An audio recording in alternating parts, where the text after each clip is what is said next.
साथ मिर्जापुर से राजेश मिश्रा भी इस वक्त बने हुए हैं। मिर्जापुर का भी हम रुख कर लेते हैं। मिर्जापुर से राजेश हैं। राजेश, मिर्जापुर की अगर बात की जाए, अनुप्रिया पटेल मिर्जापुर से आती हैं। अनुप्रिया पटेल पहले भी राज्य मंत्री रही हैं, जगह उन्हें भी मिली है इस बार यहाँ पर एक बार फिर से। क्या उम्मीदें मिर्जापुर की जनता जो है वो अनुप्रिया पटेल से कर रही है इस बार? हालांकि भाग कौन सा मिलेगा ये अभी जरूर गोपनीय है, कुछ समय बाद ये भी डिक्लेयर हो जाएगा, इसकी तस्वीर भी क्लियर हो जाएगी, लेकिन उम्मीदें क्या बनी हुई हैं? जी, आपको बता दें इस बार जो चुनाव हुआ है विकास के नाम पे हुआ है और मिर्जापुर में निश्चित रूप से यहाँ पे बिंद कॉरिडोर देख सकते हैं आप बना हुआ है, यहाँ पे हॉस्पिटल मेडिकल कॉलेज आया और भी रोड वगैरह भी अच्छे हुए हैं। तो विकास इस बार मिर्जापुर में जरूर हुआ है, हमारा भी जुड़े हुए हैं। इनसे जानते हैं कि मिर्जापुर में और क्या विकास हो, क्या आप चाहते हैं? देखिए 2014 के पहले जो मिर्जापुर था हमारा, ये केंद्र सरकार और उत्तर प्रदेश सरकार के एजेंडे में नहीं था।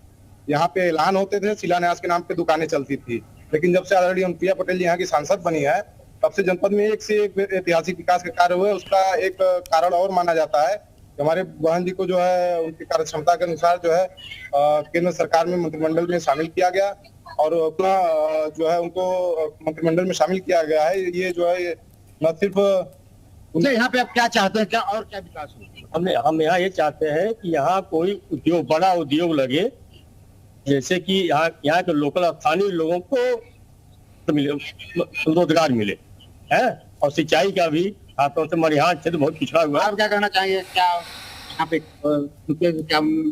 माननीय सांसद जी से मैं अपेक्षा करता हूँ कि इस बार चलिए मैं वापस आपके पास लौटती हूँ। गोंडा भी चलते हैं, अतुल भी हमारे साथ इस वक्त बने हुए हैं। अतुल, गोंडा की अगर बात की जाए, कीर्तिवर्धन सिंह यहाँ से आते हैं और 5वीं बार सांसद चुने गए हैं।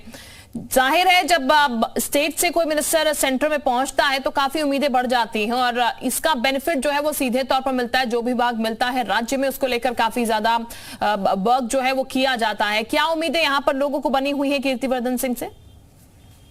देखिए, गोंडा जिले के जो सांसद हैं कीर्तिवर्धन सिंह राजा भैया, उनको एनडीए सरकार में केंद्रीय राज्य मंत्री बनाया गया है। बहुत सी उम्मीदें गोंडा वासियों को हैं, विकास को लेकर के, उद्योग को क्षेत्र को लेकर के, शिक्षा के क्षेत्र को लेकर के। हमारे साथ गोंडा की जनता है, इनसे बात करते हैं कि मंत्री से इनको कितनी उम्मीद है, कितनी उम्मीदें हैं आपको राजा भैया से मंत्री बने हैं?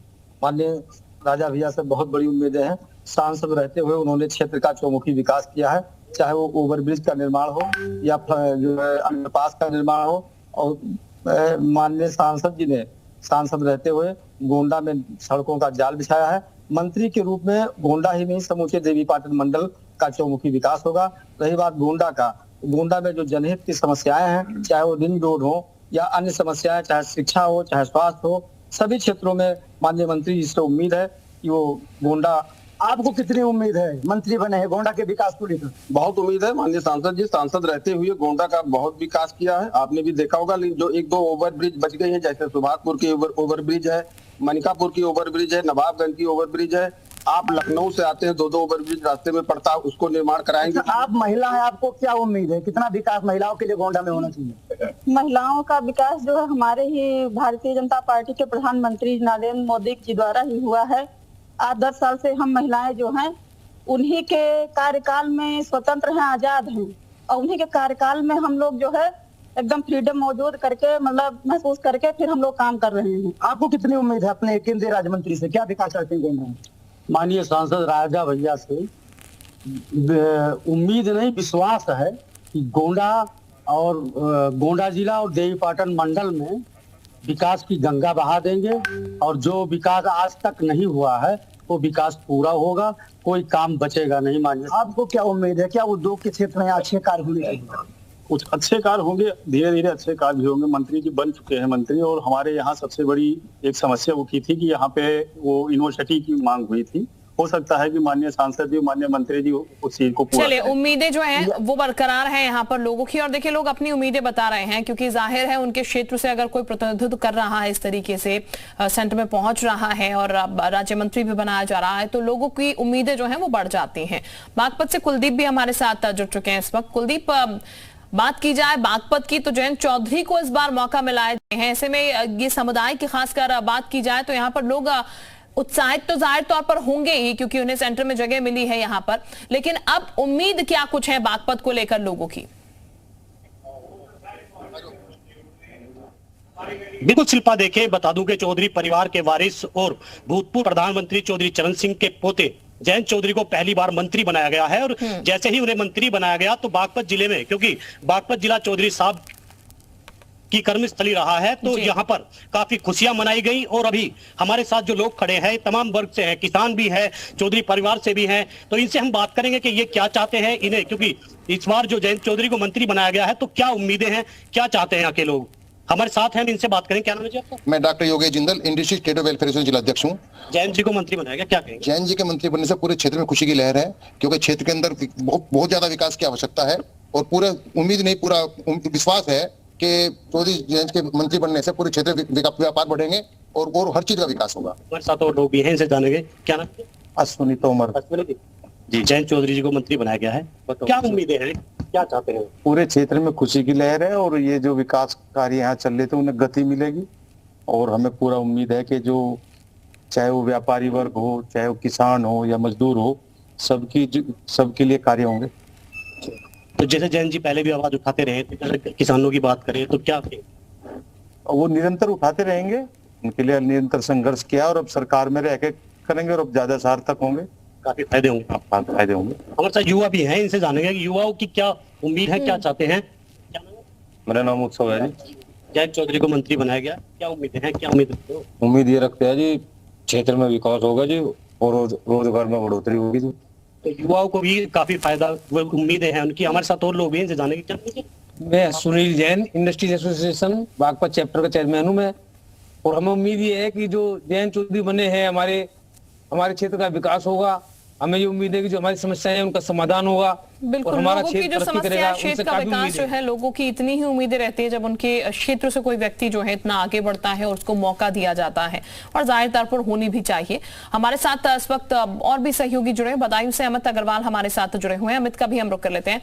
अमित, बदायूं की अगर बात करनी जाए, चले हमारे साथ इस वक्त अमित नहीं जुड़े हुए हैं, लेकिन हमारे साथ अतीक लखनऊ से बने हुए हैं। अतीक का हम जरा रुख कर लेते हैं एक बार फिर से। अतीक, लोगों से एक बार फिर से जरा जानने की कोशिश कीजिएगा कि लोग काम के आधार पर भी एनालाइज करते हैं और उसके बाद लोगों की जो उम्मीदें बढ़ जाती है वो उसी आधार पर बढ़ती है। और राजनाथ सिंह, क्योंकि उनके पास रक्षा मंत्रालय रहा, एक बार फिर रक्षा मंत्रालय उनके पास जाने की कयास भी लग रहे हैं, उम्मीदें भी हैं। यहाँ पर लोग क्या कह रहे हैं, जरा जानिएगा। शिल्पा, कह सकते हैं कि यही वजह है कि राजनाथ सिंह को लखनऊ की जनता पसंद करती है। जिन लोगों से बात की थी वो लोग लगातार कह रहे हैं कि उन्होंने यहाँ विकास का काम किया और दोबारा उनको चुना गया है। और लोगों से बात कर लेते हैं कि राजनाथ सिंह हालांकि तीसरी बार सांसद चुने गए हैं और विभाग उनको मिला नहीं है, मगर 2 बार 10 साल में विकास तो किया, क्योंकि लखनऊ में से कई रोडें, सड़कें, पुल की बात करी कि लोग बता बनाया गया है। आप कैसे देखते हैं? नहीं, मैं तो इससे सहमत बिल्कुल नहीं हूँ। ये अलग बात है कि उनका बाय द नेचर उनके साथ ऐसा कुछ हो गया है, और बाकी कहीं ना कहीं हमें लगता है कि गर्मी की वजह से जो वोटिंग परसेंटेज है वो कहीं कारण हो सकता, मैं नहीं जानता। मगर राजनाथ जी वाकई बहुत अच्छे आदमी हैं, मगर जहाँ तक काम की बात है तो ऐसा तो कुछ भी नहीं है। अच्छा, बिल्कुल काम की बात नहीं, मगर ये है कि 1.5 लाख वोट से जनता ने द्वारा उनको जिताया है लखनऊ में, और लखनऊ में लगातार ये बात चली थी कि हाँ विकास हुआ है, उन्होंने काम किया। आप कैसे देखते हैं? देखिए, जहाँ तक अगर आप उत्तर प्रदेश की बात करेंगे तो हमारी समझ से जहाँ से 6 या 7 मंत्री पद उत्तर प्रदेश को मिल रहे हैं, और अगर व्यक्तिगत राजनाथ सिंह जी की बात आती है तो बहुत अच्छे आदमी हैं। और मैं तो आपके चैनल बड़ी जिम्मेदारी से बात कहता हूं, अगर मोदी जी की जगह पर राजनाथ सिंह जी अगर प्रधानमंत्री बनते तो हो सकता है लखनऊ के में 4 चांद लग जाते। आपको क्या लगता है कि राजनाथ सिंह ने लखनऊ में कितना विकास किया, कि जनता उनको लगातार चुन रही है, और इस बार जब मंत्रालय बटेगा तो क्या लगता है कि विकास और भी करेंगे? 700 करोड़ से ज़्यादा की योजनाएं लखनऊ में उन्होंने संचालित की है। जो एक विधायक होकर नहीं गए, भाई साहब कह रहे हैं कि अभी राजनाथ सिंह न होते, राजनाथ सिंह प्रधानमंत्री हो जाता, मोदी जी के बाद ही राजनाथ सिंह का नाम आता है। इनको शायद पता नहीं हो जाता कि मोदी जी के नाम पर ही इतना बड़ा लोकसभा का चुनाव लड़ा गया। राजनाथ सिंह सिर्फ लखनऊ में चर्चित हैं, राजनाथ सिंह जो प्रधानमंत्री का चेहरा नहीं है। तो प्रधानमंत्री का चेहरा मोदी जी, जिस पर इस बार चुनाव हुआ 240 सीटों का। चलिए मैं वापस आपके पास लौटूंगी। राजेश भी इस वक्त हमारे साथ बने हुए मिर्जापुर से। राजेश का भी एक बार हम फिर से रुक लेते हैं। राजेश, लोगों से बातचीत ही जरा सीधी कीजिएगा, क्योंकि उम्मीदें जाहिर तौर पर बनी हुई हैं, काम भी हुआ है, उसी के आधार पर चुना गया है दोबारा यहाँ पर, लेकिन आगे और क्या काम रह गए मिर्जापुर में भी? देखिए, आपको बता दें, मिर्जापुर पहली बार जो है तीसरी बार जो बिंदवाती धाम में अनुप्रिया पटेल जी मंत्री बनी है, ये इतिहास रहा है। और हमारे साथ यहाँ के लोग भी जुड़े हुए हैं जो विकास के नाम पे यहाँ पे वोट दिए हैं। और क्या समस्त नगर वासियों का जो सोच है उससे लमसम हम समझते हैं कि 2 कदम आगे की हमारी माननीय मंत्री की सोच रहती है कि हमारे मिर्जापुर में कुछ ऐसा एक प्रोजेक्ट इंडस्ट्रीज आए जिससे जो लोग दूर दूर तक पलायन कर रहे हैं वो रुक जाए और अपने घर में रहकर लोग अपने बाल बच्चों का भरण पोषण कुछ उद्योग लगाया जाए। आप क्या चाहते हैं? पहले मैं आपको बता दूं कि मिर्जापुर चंडी का ये हैट्रिक है, ये मिर्जापुर के विकास की हैट्रिक है।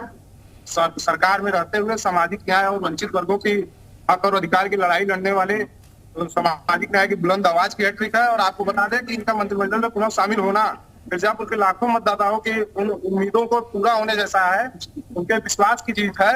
इन्होंने ऐतिहासिक कामों को देखते हुए हमारी बहन जी को फिर से चुना है और इसी प्रकार से उनकी विकास तेजी से जारी रहेगा, पूरा हम लोगों को विश्वास। आप रुपये में क्या चाहते हैं, क्या विकास से है?